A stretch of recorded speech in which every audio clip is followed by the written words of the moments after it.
Hello folks, David Zublik here with a question. Was Jesus Christ a pedophile? Now wait a minute, before you jump down my throat and start writing vindictive comments underneath the video or emailing me at americatalks.com, please understand this is not my contention by any means. But there are those within the hierarchy of the Roman Catholic Church who actually are using that idea that Jesus Christ was sexually attracted to children and was a pedophile as their justification for some of the heinous acts and abuses being committed in Christ's name. Now, we're going to get into that in a moment. But before we do, I think I need to tell you that we have done a previous report as we've continued to cover this Pizzagate pedophile sex trafficking scandal on the Roman Catholic Church. There is a video that we have done, check out our YouTube channel, called Pizzagate, the Vatican Connection. It outlines some of the information going on within the church and the cover-ups involved with regard to Pedogate. However, this is going to be a little bit more detailed in that we're going to give you what the church sees as a justification for covering it up, for allowing it to continue, for hiding it, for looking the other way, however you want to phrase it. This is what the church is doing. Now, again, there are many religious institutions, there are many denominations of Christianity, and certainly pedophilia is not by any means, limited to the Roman Catholic Church, but they have, over the years, been cited as one of the largest abusers of children and have paid out millions of dollars in compensation to people for some of the actions of their members within their hierarchy. So now we're going to get into the fact that there have been a recent spate of stories, a flurry of them, if you will, about the abuses going on within the Roman Catholic Church. Why is this information all of a sudden coming to light? Why is it finally seeing the light of day when for so long things remained in the dark? Well, one of the reasons is because of our president, Donald J. Trump. He has made it his mission, among many other things he wants to do to help the United States of America, to weed out, to prosecute, and to punish those who would dare to hurt our children, those who would dare to abuse physically, mentally, spiritually our children, including some of the most heinous acts of rape and torture. Now, the Catholic Church, as I said, has attempted to cover this up, but as you will see in this report coming up, because of what Donald Trump has done, several stories, some of them horrific, which we're going to detail to you here now, are coming to light. But then, toward the end of this report, we're going to tell you how the church is justifying some of the things that they have done. And you are going to be literally blown away, shocked by what the Roman Catholic Church uses as a justification for their heinous acts. To begin with, let's talk about some of these recent actions by the church that have been uncovered by certain members within the church, not all, that have been uncovered, and what Donald J. Trump is doing to bring this information to light, and why the Roman Catholic Church may actually be brought down because of this. The truth is about to be unsealed.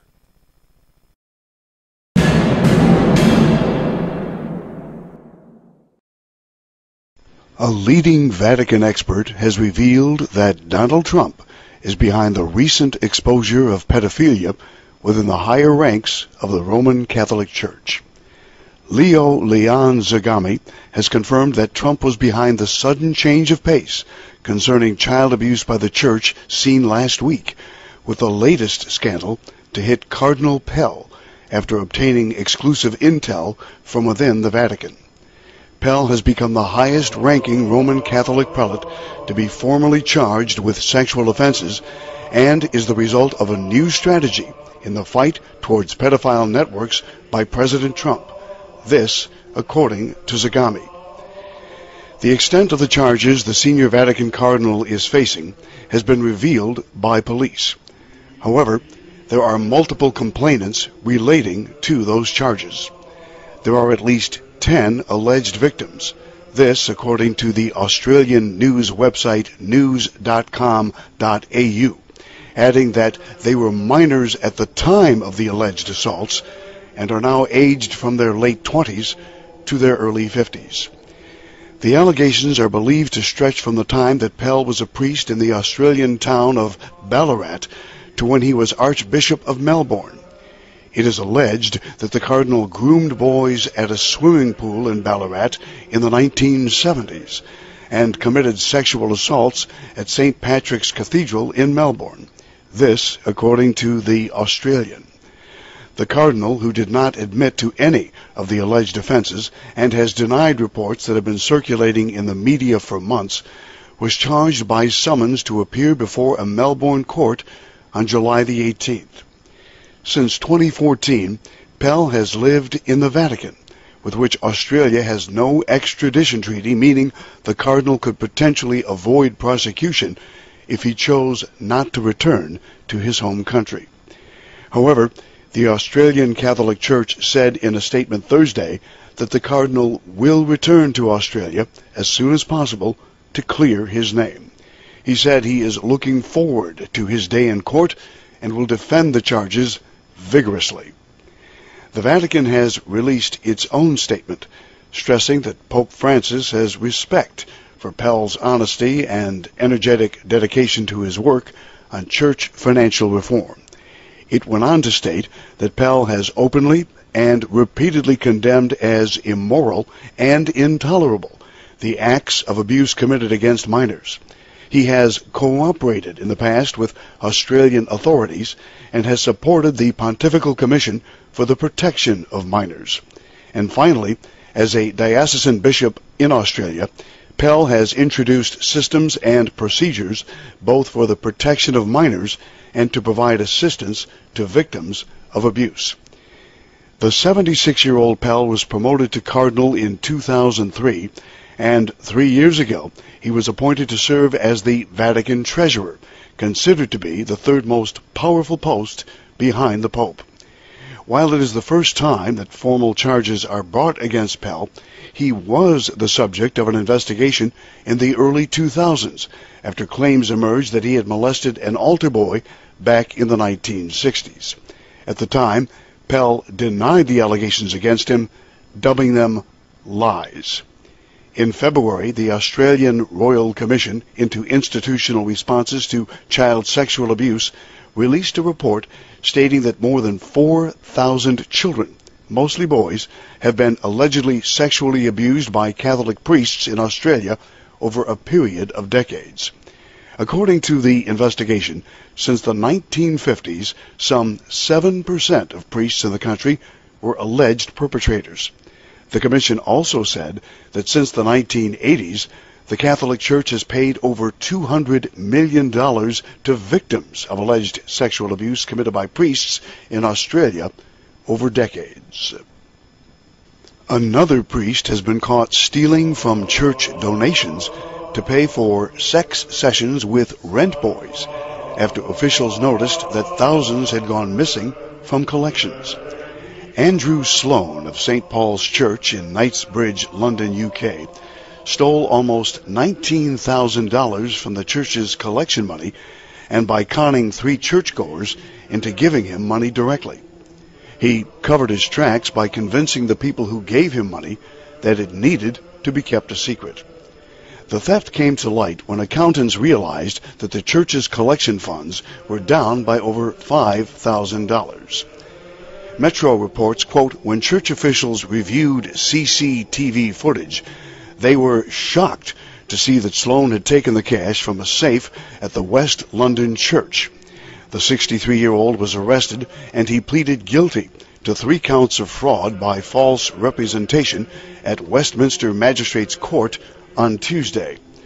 The court heard how Sloan manipulated his parishioners into transferring money to them. Prosecutor Miss Katie Bryan said, quote, The defendant was funding a lifestyle and using rent boys and living beyond his means. He is a vicar of at least 35 years and joined St. Paul's from a parish in Washington, USA. One of his victims was former model Tempe Brickhill, 56, who he had asked for 1,500 lira money transfers and then raised it to 2,500 lira. Ms. Bryan said, quote, he told her it was to tide him over, and he called her several times in order to hurry up the transfer.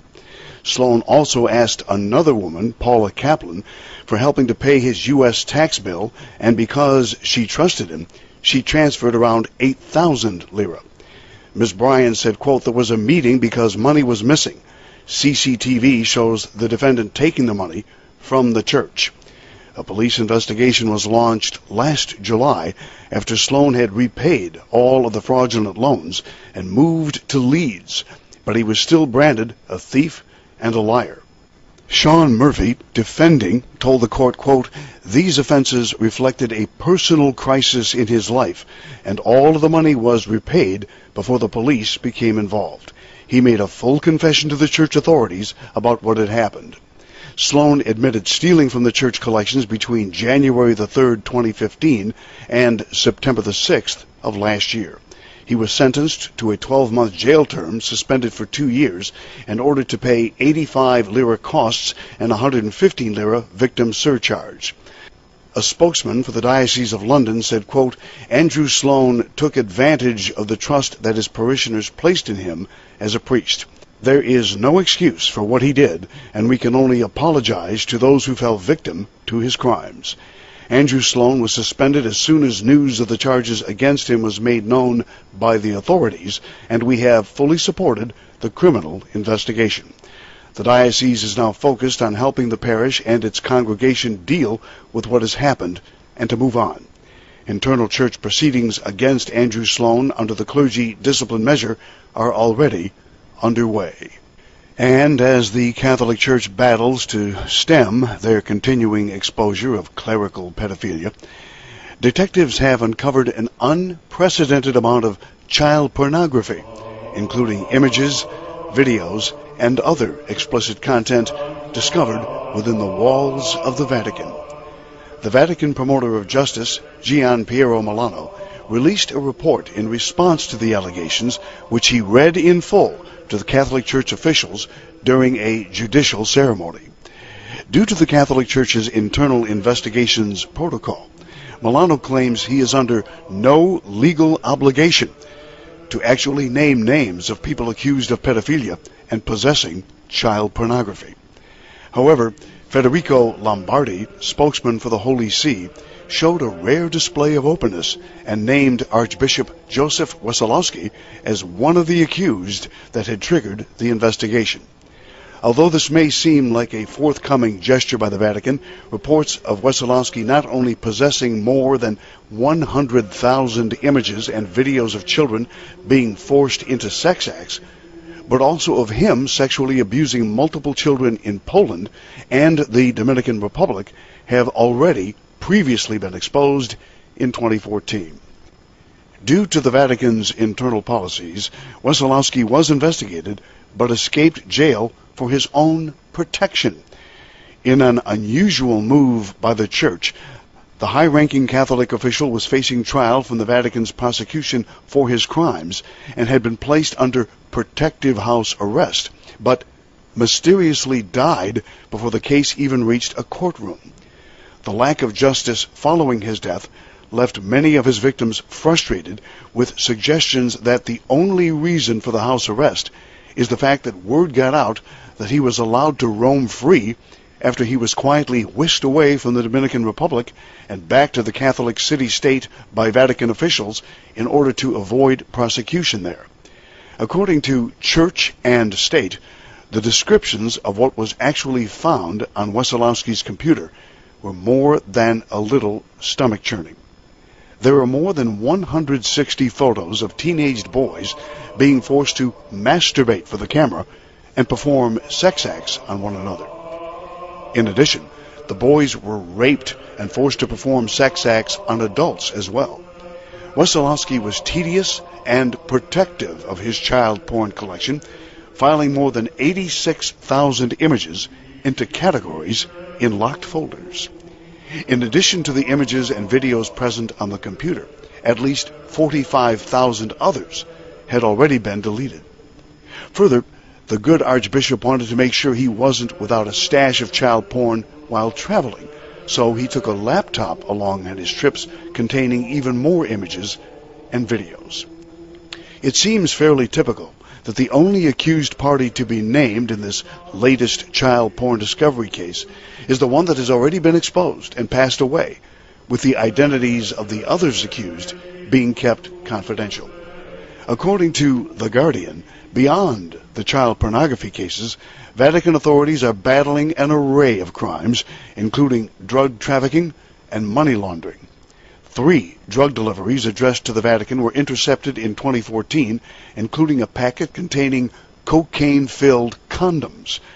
The drugs were discovered at Germany's Leipzig airport and handed to the Vatican in the hope of ensnaring the buyer, but no one came forward to claim the package. Despite the array of criminal activity, only 6 people ended up in the Vatican's prison in recent years. They include Marcello Di Finizio, an Italian protester who climbed atop St. Peter's Basilica, and Iana Azdanova, a feminine activist who bared her breasts and grabbed a baby Jesus statue from the Vatican's nativity scene.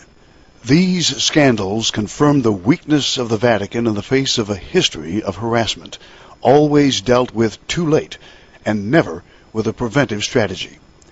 There now may truly be a change, however, as the global pedophile network is beginning to crack down. In 2012, Donald Trump tweeted, quote, "Got to do something about these missing children grabbed by the perverts. Too many incidents. Fast trial, death penalty." The church continues to be forced to defend themselves and to pursue the allegations without ever managing to impose a persuasive analysis of the phenomenon and the possible exploitation of pedophilia that people like Cardinal Pell have covered up for decades.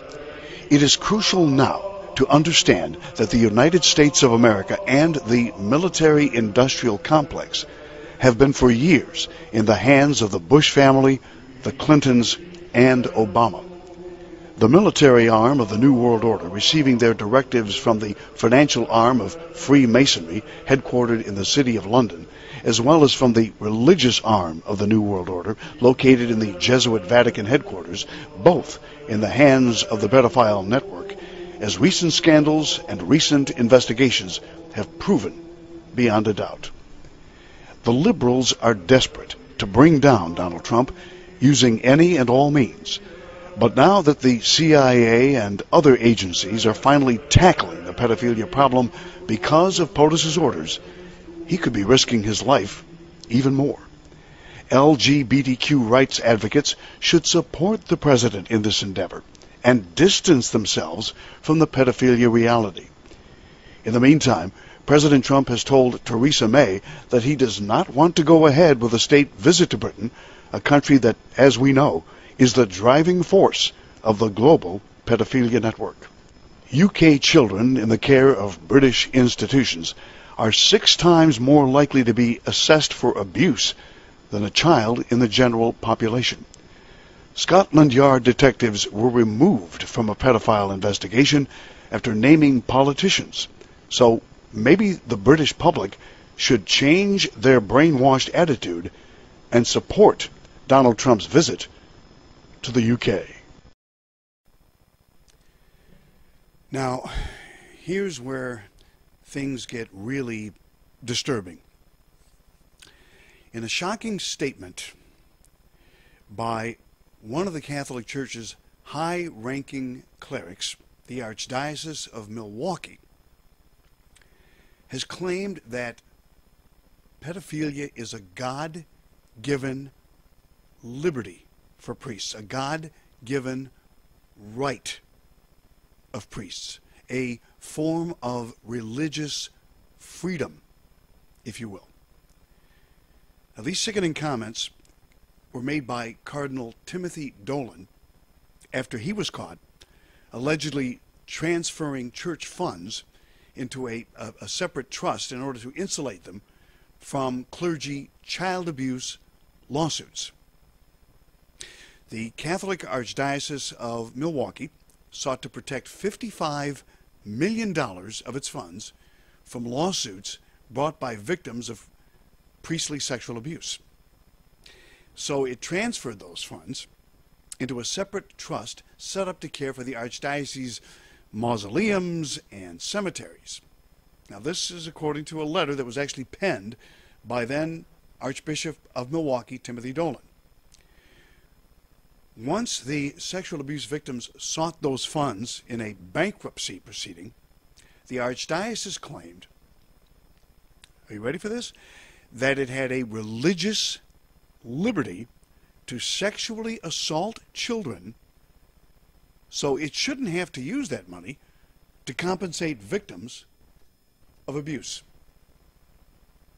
You heard me right. According to Church and State, the accusations against the Milwaukee Archdiocese are particularly horrific, and they involved 45 priests, 45, who are accused of molesting almost 200 deaf boys. In other words, these boys were they already had physical impairments, physical issues. According to Think Progress, they first sealed the $55 million in funds from bankruptcy by putting it in a trust for cemeteries and mausoleums. They then tried the religious freedom defense as justification for what they did. That worked at first, when a court in 2013 ruled that their religious freedom did shield them from paying their victims. A court actually ruled that they could use religious liberty as a defense for not having to pay their victims. The Seventh Circuit Court of Appeals overruled the first court. Now, that doesn't necessarily mean that the victims are going to see any money. This could take years. This will be in litigation for possibly decades. And it will likely be, appealed over and over again. And the church, unfortunately, is not limited in its financial capacity. The richest organization in the world. The church is claiming that because the money is in a fund for cemeteries and mausoleums, they're not going to be able to fulfill their obligation of servicing dead people if they're actually forced to pay for the people who are still alive, but whose lives they've actually ruined. Can you believe that? Religious freedom became an issue after the Archdiocese claimed that it had a canonical obligation to properly maintain in perpetuity these cemeteries and these mausoleums funded through this trust. Now, of course, the victims of sex abuse or other creditors are compensated out of these funds, and if the victims are compensated, there will be no funds, they say, or at least at best insufficient funds, to perpetually care for these cemeteries and mausoleums. And thus the Archdiocese claims that it will be unable to fulfill a religious obligation. Once again, religious obligation. In rejecting the claim that the Archdiocese has a religious right to spend the trust's funds on burial places, and only on burial places, the Seventh Circuit Court of Appeals offers several reasons why religious freedom can't trump the rights of the Archdiocese creditors and those of its clergy's victims. But perhaps most significantly in all of this, the court held that the Archdiocese religious liberty claim would fail even under the strictest level of constitutional scrutiny. Nonetheless, can you imagine the gall of the church using religious liberty, the religious freedom, as a defense to not have to compensate victims of child sexual abuse by members of the Roman Catholic Church hierarchy so that they can pay for mausoleums and cemeteries? It's pretty bad. Now, here's where it gets even worse. There are some factions within the hierarchy of the Roman Catholic Church who actually believe that the justification for priests, clerics, and other hierarchy within the church abusing children, that their justification for it is the fact that Jesus Christ, they say, was a pedophile. That is exactly what they're saying. And they refer to, of course, the Bible here, Matthew chapter 19, verse 14. I can't believe I'm actually using this as a justification, but this is what they say. And Jesus said, "Suffer little children, and forbid them not to come unto me, for such is the kingdom of heaven." Now, obviously, this is a twisting of Scripture here in the most heinous way, but nonetheless, that is what some within the hierarchy of the Roman Catholic Church are using as an excuse for abusing our children, that Jesus himself was a pedophile. They also refer to some newly discovered scrolls that were found in Israel, only a few miles from where the Dead Sea Scrolls were found 30 years ago, which they claim seem to suggest that Jesus had a young wife before his death that he called Ruth. Okay, it is claimed that Ruth was about 10 years old when she married Jesus, turning the tables on what we all thought we knew about Jesus and the Christian faith. And they're saying that these scrubs, which have been dubbed by archaeologists and biblical historians as the Lost Wilderness Files, show that Jesus reportedly had a soft spot for young girls in their early teens. And they go on to allege that it seems that the 3 days between Jesus' supposed crucifixion and his resurrection were actually a long weekend with a young girl that he met after being acquitted at his trial by the Romans. Unbelievable, but this is what some within the church are attempting to suggest. Okay, so it's enough to make your hair stand up on end. I mean, it's pretty frightening. You know, there's a lot more about the Roman Catholic Church and pedophilia and child abuse that we don't have time to really get to in this report here.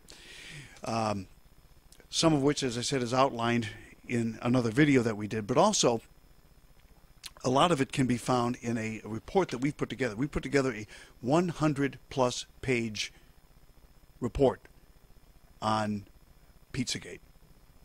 This report has everything. It has links, trackbacks, the complete timeline of events of this Pizzagate pedophile sex trafficking scandal, which actually began with a bunch of WikiLeaks dumps back in the fall leading up to the 2016 presidential election. Email dumps which might have been provided to them by the late Seth Rich, who was murdered, shot in the back twice, and many believe that that was actually a Pizzagate mob hit, perhaps ordered by John Podesta and the Clintons. There's a lot to this.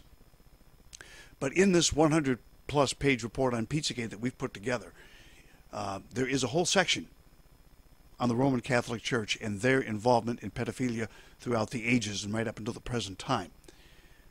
I'd like to get you a copy of that report. I think you're going to need to have it because this scandal continues to widen. It continues to break wide open. And I'd like to get this information into your hands so that you could have it.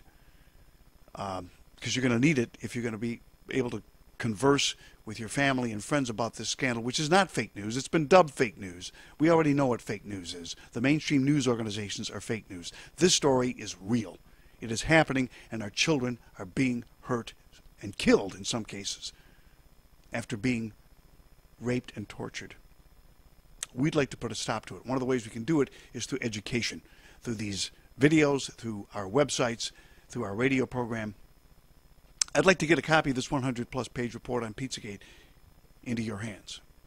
We originally put it together with 60-plus pages. We have since updated it. It's now 100-plus pages long. And again, as I said, includes an entire section on the Roman Catholic Church. I'd like to get it into your hands. How do we do it? Well, there's one of two ways. You can go to any one of our three websites, americatalks.com, truthunsealed.com, or darkoutpost.com. Click the banner ad at the top of the page of any one of those three websites to go to foodforliberty.com/David Z. Food for Liberty is a company that we have partnered with. They sell delicious, nutritious, storable food, food which you can eat and enjoy in the comfort of your own home with your family and friends right now.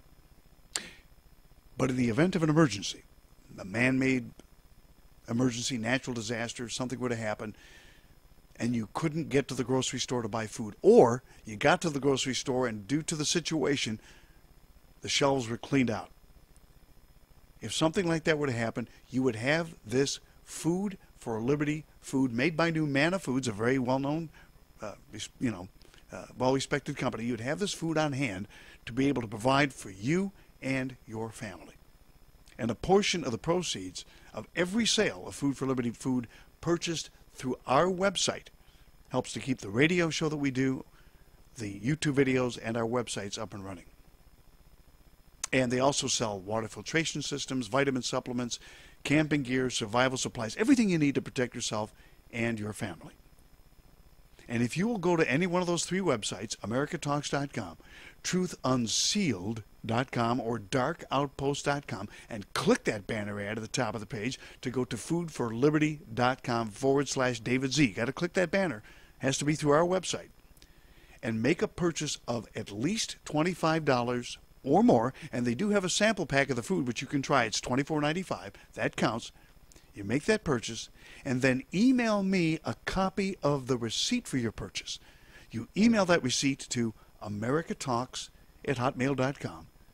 That's americatalks, all one word, @hotmail.com.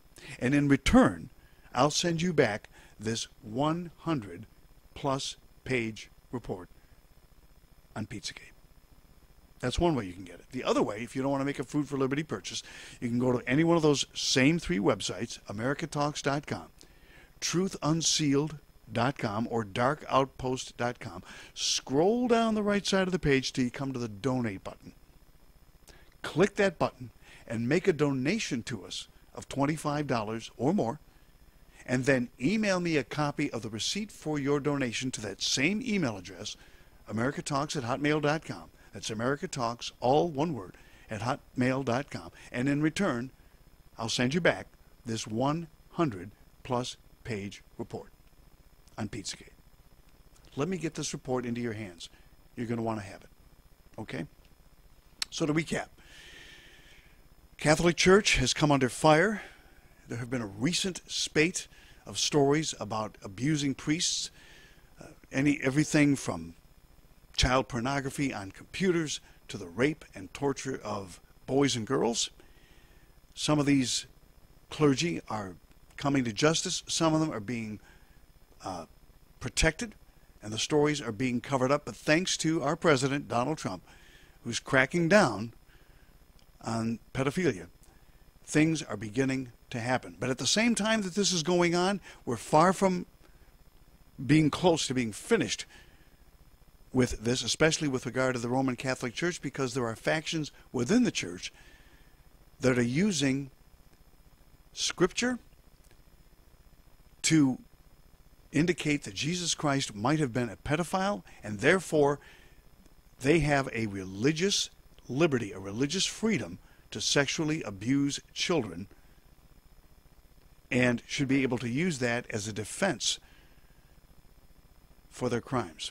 And also they have referred to some scrolls that have been recently discovered which might indicate that Jesus had married a young girl around the age of 10 and therefore might have been sexually disposed toward children. I don't believe any of it, but this is what the church is using as their justification, and it's horrific. And if you are a Catholic, if you're a Christian, for God's sake, you need to be concerned about this, and you should be very upset, because this is happening right now.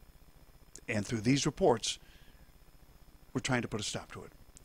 This is David Zublik with the America Talks radio program. I invite you to listen to my radio program every Saturday morning between 9 a.m. and noon Eastern. You can actually go to our website, americatalks.com, go to the radio page, and you can actually watch the show coming to you from the 23rd level below the Earth's surface in the top secret command center. We invite you to like our Facebook page, facebook.com/David Zublik, facebook.com/DAVIDZUBLICK.